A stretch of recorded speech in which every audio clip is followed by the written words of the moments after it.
Buenas tardes, bienvenidos a todos a las primeras jornadas online sobre servicios profesionales en la oficina de farmacia. En el día de hoy, el tema que vamos a ver son implementar los servicios de ortopedia en una oficina de farmacia, y para ello tenemos a José María Paz Sánchez, que es farmacéutico comunitario, licenciado por la Universidad de Santiago de Compostela. Además, José María es experto en dirección de oficina de farmacia por el IES, experto en homeopatía por el Centro de Enseñanza y Desarrollo de la Homeopatía, miembro de la red de Farmacias Centinela desde su creación en la Comunidad de Madrid, y también es miembro del Grupo de Coordinación Asistencial del Área 7 de Salud del Ayuntamiento de Madrid. En primer lugar, José, muchas gracias por venir, por darnos esta charla, aceptar nuestra invitación y bueno, ahora es tu tiempo. Puedes empezar cuando Muchas quieras. Gracias, María, por la invitación y un placer estar con vosotros.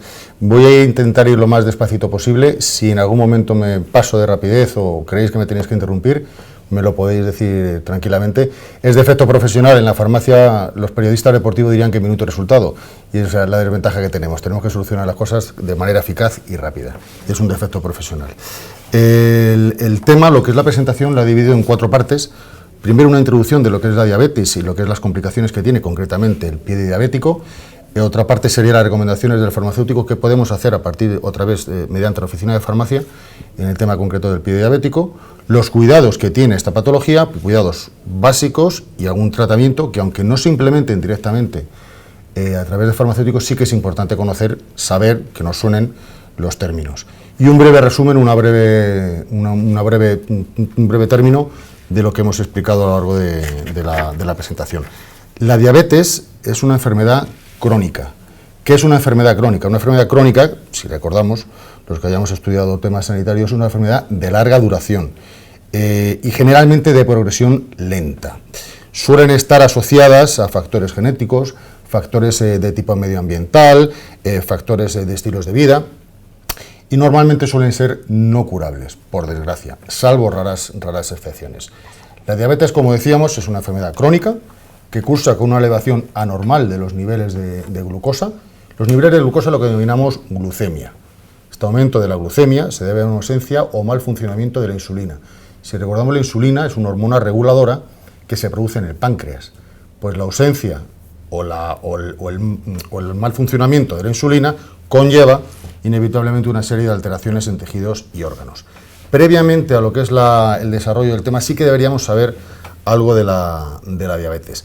¿Y por qué es la importancia del pie diabético, de la patología del pie diabético? La posibilidad de que una persona que tiene algún tipo de problemas diabéticos desarrolle una herida o una úlcera que denominamos pie diabético ronda entre el 15 y el 25%. Es un factor que una probabilidad que puede parecer pequeña, pero realmente bastante alta.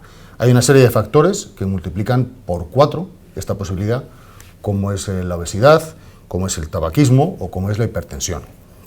Las úlceras del pie diabético es muy importante que sepamos que son la primera causa de hospitalización en enfermos diabéticos, la primera causa de hospitalización. Y la amputación de la extremidad es la principal complicación. Ya nos da una idea de que es una enfermedad relativamente grave. Y las estadísticas, aparte, indican que el 85% de las amputaciones que se producen en el hospital son producidas por el pie diabético. El 85% de las amputaciones. Por otro lado, tenemos que saber que una curación total es posible si tenemos una serie de cuidados mínimos y un mantenimiento mínimo de lo que es el pie en el enfermo diabético. La curación puede llegar al 90% de los casos. Y después de que se ha curado nuestra úlcera, ¿qué debemos hacer? Debemos mantener una profilaxis mínima, una serie de cuidados, una serie de consejos de prevención que son esenciales. Porque después de que se haya curado la úlcera, después de que se haya curado este pie diabético, el 50% de los enfermos vuelve a reincidir en esta patología en 2 años. Y el 70% lo suele tener otra vez en 5 años. Con lo cual nos da una idea de que la patología es importante, es grave, da mala calidad de vida y se suele presentar con cierta frecuencia. Las complicaciones, entrando un poco más en el tema, más frecuentes son las afectaciones de nervios y de vasos sanguíneos, de arterias. Las afectaciones en nervios se denominan neuropatías y las afectaciones en arterias, en vasos sanguíneos, se denominan arteritis. Las afectaciones vasculares alteran a la circulación sanguínea, facilitan, como pone el Power, la aparición de edemas y de zonas mal vascularizadas. O sea, afectan a la larga a lo que es los vasos sanguíneos. Los vasos se hacen más estrechitos y el flujo sanguíneo se hace más bajo. Si os fijáis bien, en la diapositiva nos pone claramente un paso que es muy importante, que es el diagnóstico tardío a partir de una llaga. Esto es muy importante. Normalmente aparece una llaga, no le damos más importancia, esa llaga empieza a quedarse siempre abierta, no cicatriza, de ahí pasaremos a tener una infección, pasaremos a tener una gangrena, o sea, lo que es una necrosis del tejido, y acabamos en la amputación. Todos estos pasos son prevenibles, evitables, pero son consecuentes. Quiero decir que si se empiezan a dar, no paran. Acabamos en la amputación en un tanto por ciento muy grande de casos.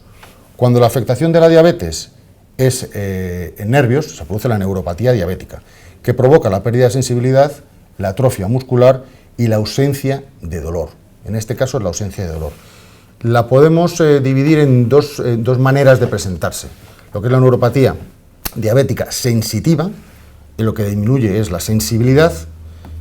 Recuerda un poco a la lepra. Somos capaces de darnos un golpe, de hacer un corte, de tener una úlcera y no nos duele la herida. Que eso es un síntoma de que realmente la enfermedad se está evolucionando en estos términos que estamos comentando. Después se produce un traumatismo indoloro, insisto, no duele, pero tenemos un golpe, tenemos una herida que acaba en una úlcera abierta. Cuando la diabetes afecta a una neuropatía de tipo vegetativo, disminuye lo que es la sudación, lo que es la hidratación de la piel normal. Aparece una piel seca, una piel con hiperkeratosis, que acaba en fisuras y grietas. De cualquiera de las dos formas, volvemos a lo mismo. Acabamos en una úlcera abierta, una infección, una gangrena y una amputación de un miembro afectado. Ambas alteraciones tienen especial repercusión en los pies. Los pies, si nos damos cuenta, soportan el peso del organismo y están envueltos, por decirlo de alguna manera, en calzado, en un medio en el que están retraídos, no pueden desarrollar su mantenimiento, su funcionamiento normal y corriente. Esto es bastante importante, porque aumenta de esta manera la producción de erosiones, de pinchazos, de cortes, de quemaduras, que si no se tratan, se convierten en úlceras. Facilitan la posterior infección y pueden llevar a la gangrena, como decíamos, y a la necesidad de la amputación. ¿Qué podemos recomendar desde la oficina de farmacia o como farmacéuticos para el cuidado del pie diabético? Para evitar la aparición de úlceras, de lesiones, de infecciones y de necrosis posteriores en los pies, es muy importante que el paciente diabético mantenga un buen control de la glucemia, por un lado, y por otro, evite los factores que pueden aumentar el riesgo de lesiones vasculares y nerviosas. Básicamente mediante 5 tipos de controles. El control de la glucemia, manteniendo correctamente el tratamiento con insulina o con hipoglucemiantes orales.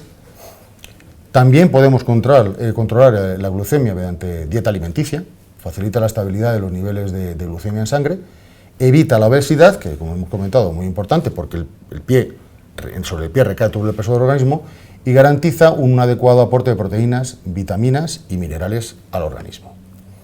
Por otro lado, el ejercicio físico. El ejercicio físico controla la glucemia, ¿de qué forma?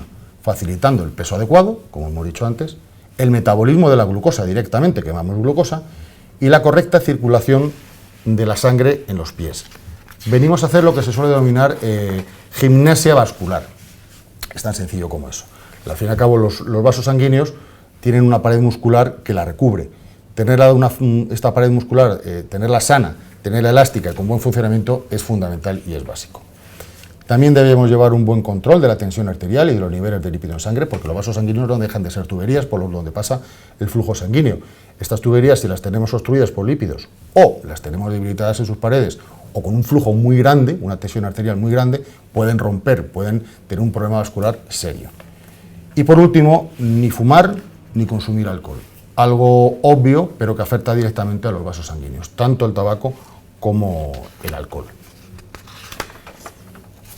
Dentro de los cuidados del pie diabético que nosotros podamos recomendar, pues revisándolos diariamente para vigilar si aparecen heridas, rozaduras, ampollas o grietas. Esto es esencial.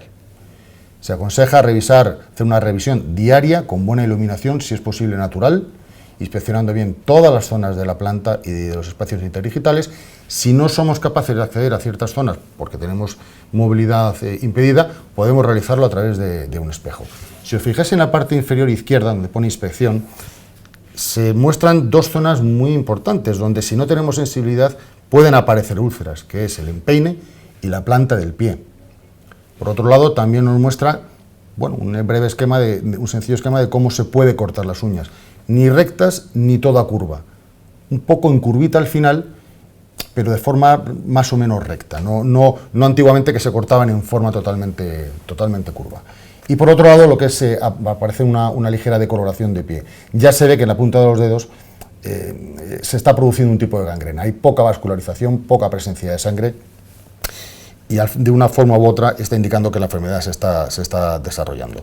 Y por otro lado, la zona de los callos, tanto la zona del juanete como la planta, la zona de la almohadilla del dedo gordo.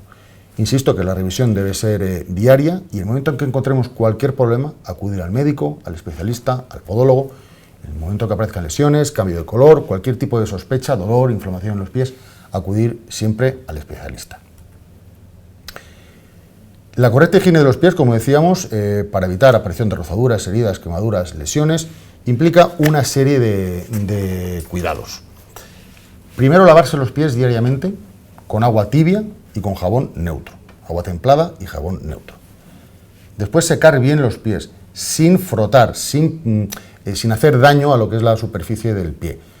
Especial cuidado en los espacios interdigitales. Cualquier herida nos puede aparecer y no somos conscientes de ello, no tenemos sensibilidad en los pies, con lo cual simplemente por presión, dejando que la toalla absorba la humedad. Si la piel está muy seca, se puede aplicar una crema hidratante, en algunos casos, teniendo cuidado de que no queden restos de esta crema en los espacios interdigitales, porque pueden dar un efecto maceración. Mantener los pies secos, sobre todo si tenemos exceso de sudoración en ciertas épocas, como ahora en verano, utilizando cualquier talco de los que se venden en oficina de farmacia.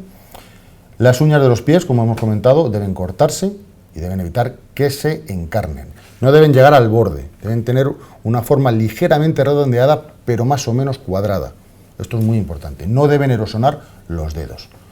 Para ello, si es necesario, utilizaremos una lima, siempre de cartón, no de metal ni de cristal, que nos puede hacer algún tipo de daño, para mantener la longitud de las uñas y pulir los bordes de estas uñas. No se deben cortar ni quitar las durezas por nosotros mismos, ni los callos de los dedos. Aunque tengamos una cierta profilaxis en este tema, siempre es mucho más importante acudir al especialista. No utilizar callicidas, que pueden ser bastante agresivos para la piel, ni tener un cierto cuidado, y en el momento que tengamos cualquier sospecha, insisto, al podólogo o a nuestro médico de cabecera o especialista, que es el que mejor nos va a recomendar qué hacer. No utilizar pomadas, alcoholes o desinfectantes para las heridas de los pies. No por nada, sino porque pueden producir una decoloración en el pie. ¿Decoloración en qué sentido? En que el alcohol, todos sabemos que cuando cae produce una rojez. Si esa rojez es permanente, no sabemos si está producida por la enfermedad, si vamos a tener una úlcera, si tenemos una infección o es simplemente producido por el alcohol. No quiere decir nada más. Pueden irritar la piel, cambiar la coloración de la piel y de la herida. Cuanto más si de lo que hablamos es del mercurocromo, de una povidona iodada o algo por el estilo que tiñe la piel durante una serie de días. Todo esto dificultaría el seguimiento médico. En las heridas deben lavarse con agua y jabón, como hemos dicho, jabón, si es posible, neutro. Los pies no intentemos colocar en el fuego, en estufas o fuentes de calor, aunque tengamos frío. Esto, en el fondo, lo que hace es facilitar, impedir un correcto riego sanguíneo en la punta de los dedos, que es muy importante. Ni secar, ni usar el secador para secar los pies, que es también bastante frecuente, aunque la gente no lo sepa. Se deben evitar el uso de gomas o calcetines con elásticos que opriman, con elásticos con borde, que dificulten la circulación sanguínea. Igualmente que intentemos no usar calcetines con costuras. Cualquier bordecito puede hacer un daño que en el caso de tener una neuropatía, pues no tenemos dolor y no somos conscientes de que nos estamos haciendo una herida. Calzar zapatos cómodos. Utilizar de manera gradual los zapatos nuevos que usemos, porque debe ser cómodo, insisto, y no oprimir los dedos. De la misma forma, intentar evitar los tacones altos y los acabados en punta. Ya sé que en ciertas ocasiones es imposible, pero deberíamos intentar evitarlo. Y si el médico o el podólogo nos comentan que tenemos una forma de apoyar o de andar, apoyar el pie o de andar que no es correcta, que es especial, debemos utilizar plantillas hechas siempre a medida. Evitar andar descalzo, es algo obvio, porque simplemente el andar descalzo conlleva unos riesgos que no tenemos por qué asumirlos en este tipo de enfermedades, y utilizar una crema de protección solar Los pies normalmente no están expuestos al sol y debemos utilizar una crema de protección solar. Si lo que vamos a estar es mucho tiempo con ellos al sol. Estamos en la playa, usamos chanclas, calzado libre de calcetín y que nos dé radiación solar en los pies. Y hacer ejercicio.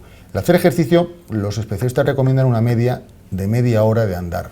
Más, menos fuerte, pero media hora diaria.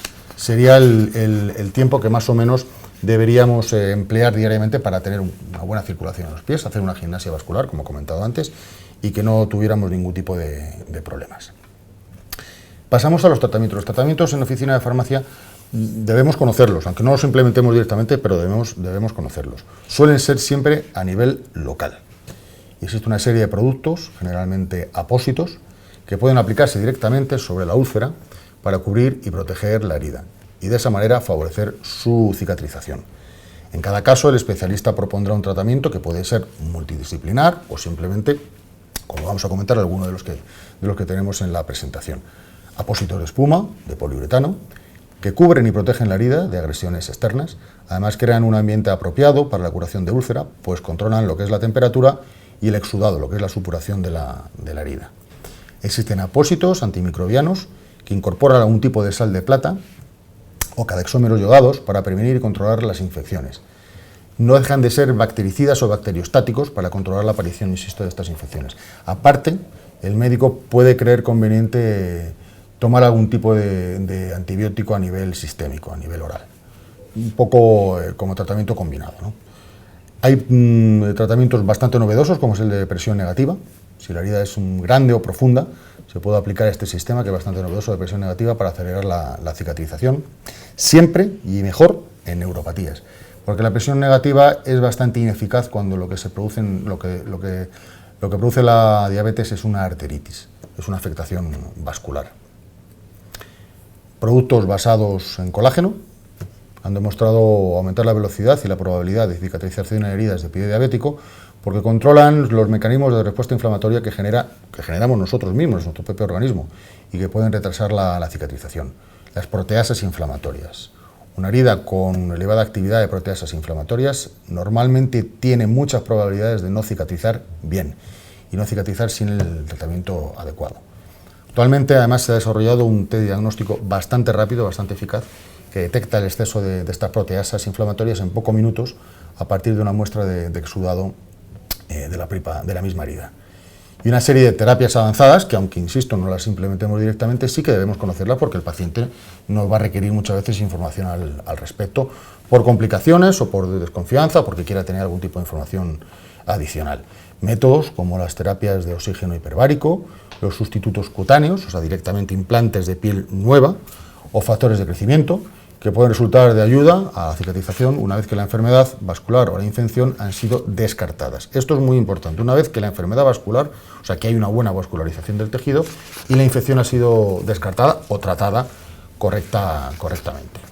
Para terminar, sí que os daría un pequeñito resumen de por qué es importante este tema de esta patología del pie diabético. Realmente el paciente quiere saber cuándo se va a curar mi úlcera. Pues el tiempo en el que la úlcera llega a cicatrizar, como hemos visto, depende de muchos factores. Aún así, es posible una curación completa en el 90% de todas las úlceras si se sigue un tratamiento multidisciplinar, en unidades o en centros especializados. O sea, incluimos la enfermería, la podología, la farmacia, el médico cirujano, el especialista del centro o el médico de primaria de atención del centro de salud, si adoptamos un estilo de vida adecuado, que también influye bastante, como hemos visto en la presentación. De esta manera, la probabilidad de complicaciones se reduce bastante, ayudando a lo que es la herida se cure más rápidamente.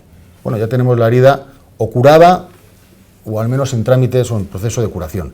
Mi úlcera se ha curado, pero ¿cómo podemos hacer para que no vuelva a aparecer? ¿Qué profilaxis debemos seguir? Aproximadamente, como hemos dicho, el 50% de los pacientes vuelvan a sufrir una úlcera de nuevo en un periodo de 2 años. 50% de los pacientes repite con problemas de patología de pie diabético en 2 años. Y el 70% vuelve a repetir en 5 años.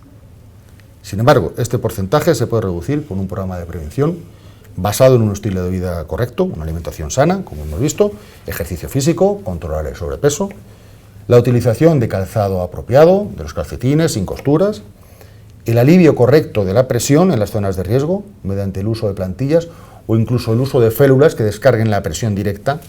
Esto es muy importante en aquellos que se dedican a la ortopedia, uso de plantillas ortopédicas a medida, y un seguimiento minucioso con visitas de control, un seguimiento minucioso por nosotros mismos, por el paciente, y por otro lado por el especialista. Cualquier problema que tengamos debemos acudir inmediatamente a nuestro especialista o de atención primaria o el especialista de diabetes, a la farmacia, a nuestro ortopeda, a nuestro podólogo, cualquier sospecha que tengamos, cualquier dolor, cualquier insensibilidad, cualquier úlcera que nos aparezca, debemos tenerla siempre bajo control. Muchas gracias.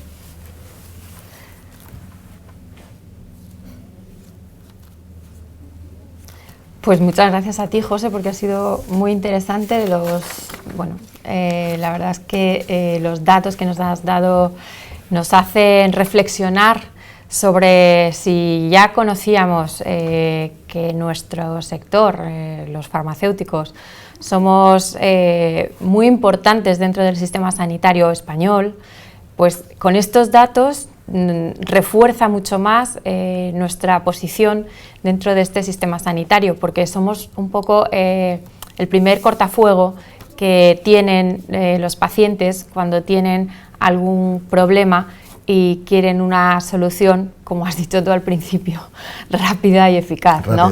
Entonces, qué mejor que formarse y conocer cuáles son las inquietudes que tienen y saber responder, porque una buena respuesta, una rápida respuesta eficaz y que al paciente le suponga una disminución de esa molestia que tiene, va a repercutir en la salud del paciente, por supuesto, pero también en nosotros, ¿no?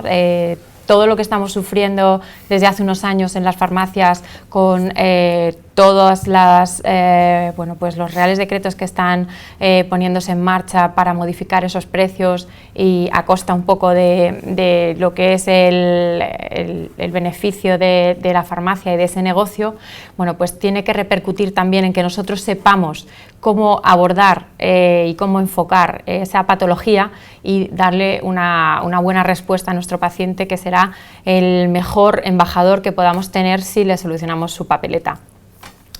Dentro de estos, nuestros alumnos nos han hecho algunas cuestiones en el foro, en un chat que hemos puesto en marcha, y por ejemplo Tyron nos preguntaba si estas cuestiones que has contado, que podemos poner en marcha en nuestra farmacia, se podrían aplicar a farmacias privadas. Entiendo que Tyron, no sé si se refiere a otros sistemas sanitarios que no sean españoles. Posiblemente. Sí. En España las farmacias son establecimientos sanitarios, son establecimientos públicos, pero de gestión y de titularidad privada. Con lo cual todo lo que hemos estado exponiendo es perfectamente aplicable a la oficina de farmacia. De hecho, el tema se ha orientado a oficina de farmacia. Es evidente que nosotros no vamos a implementar tratamientos directos, como los que hemos expuesto en muchos casos, pero sí que tenemos que conocerlos y tenemos que saber hasta qué punto el paciente se ve afectado, tiene miedo, tiene desinformación y tenemos que darle una respuesta. La farmacia es el primer sitio donde acuden normalmente. Después ya van, no es que vayan dirigidos por nosotros, pero sí ya van, en función de la gravedad o la respuesta que reciban, a su especialista, a su podólogo, a su ortopeda, a su centro de salud. Pero primero vienen y nos comentan a nosotros. Totalmente aplicable, Tyron. O sea, nosotros lo que tenemos que saber primero es que existen este tipo de patologías, en qué se basan, qué producen y qué tratamientos existen, aunque nosotros no los implementemos, eso es evidente. También Elena nos preguntaba qué dispositivo debemos recetar, en este caso nosotros no recetamos, recomendamos, para evitar las úlceras por presión en un paciente diabético encamado.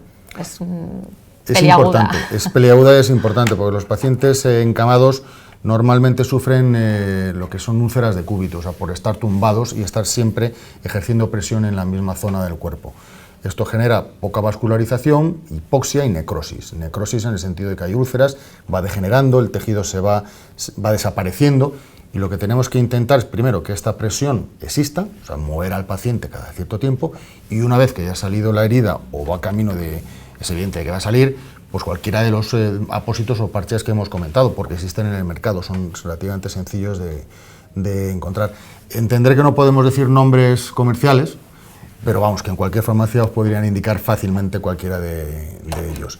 Y por otro lado, intentar regenerar el tejido. El tejido siempre va de dentro a fuera, el sano, y hay veces que es necesaria la intervención del cirujano, pues para evitar y para cortar el tejido muerto, el tejido necrosado, el tejido que no es capaz de regenerarse, y de esta manera que salga el tejido sano de dentro. También Alba nos preguntaba que si para implementar el servicio de ortopedia, entiendo, en una farmacia, haría falta un podólogo. Estrictamente no, pero sí que es muy importante la relación entre los distintos profesionales sanitarios. El podólogo es el que va a recibir inmediatamente en una consulta, igual que nosotros, al enfermo.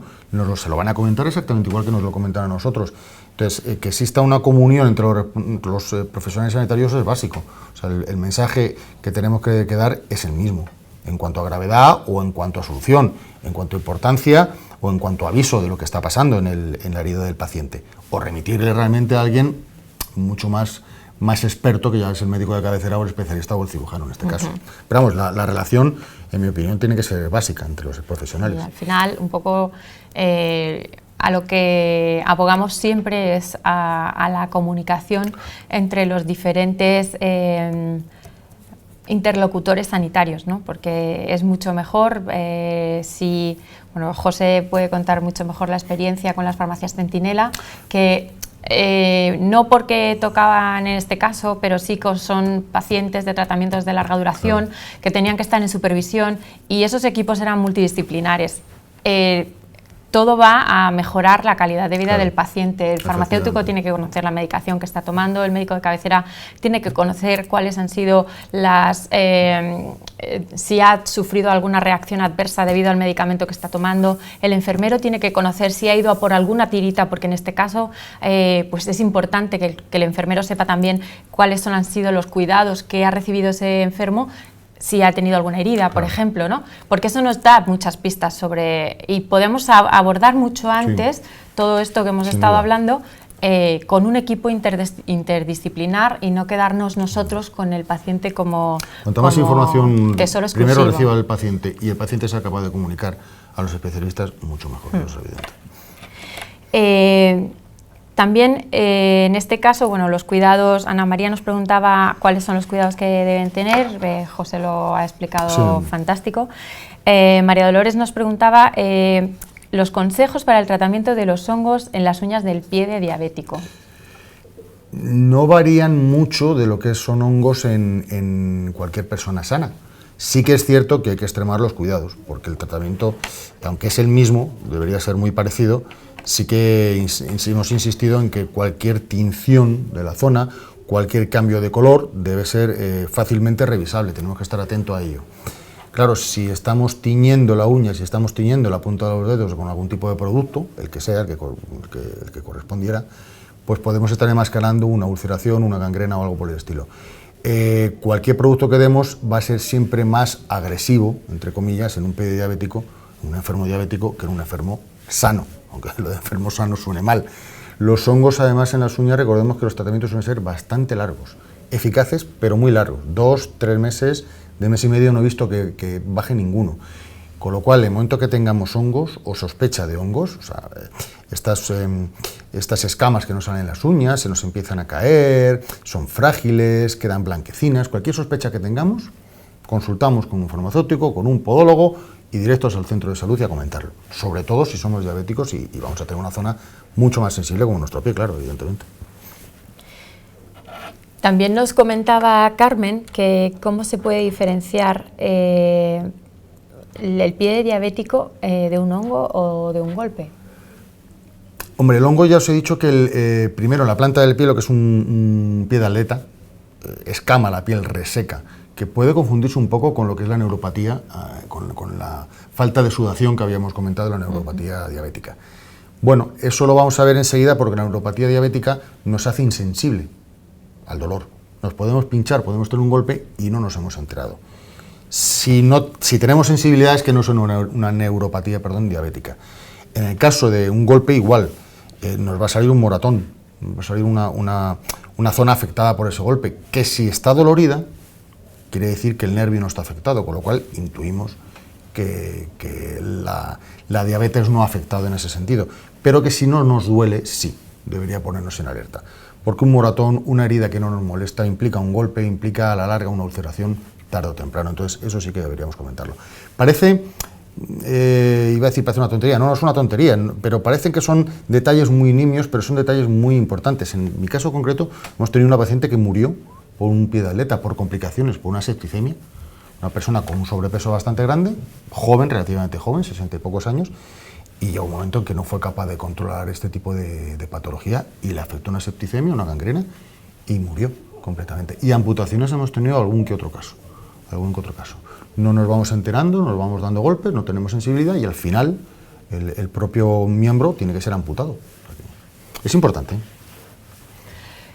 Pues si las personas que están conectadas tienen alguna duda, quieren preguntarle algo a nuestro ponente, es su turno, es su momento y José, encantado de responder a vuestras dudas. Que sean fáciles.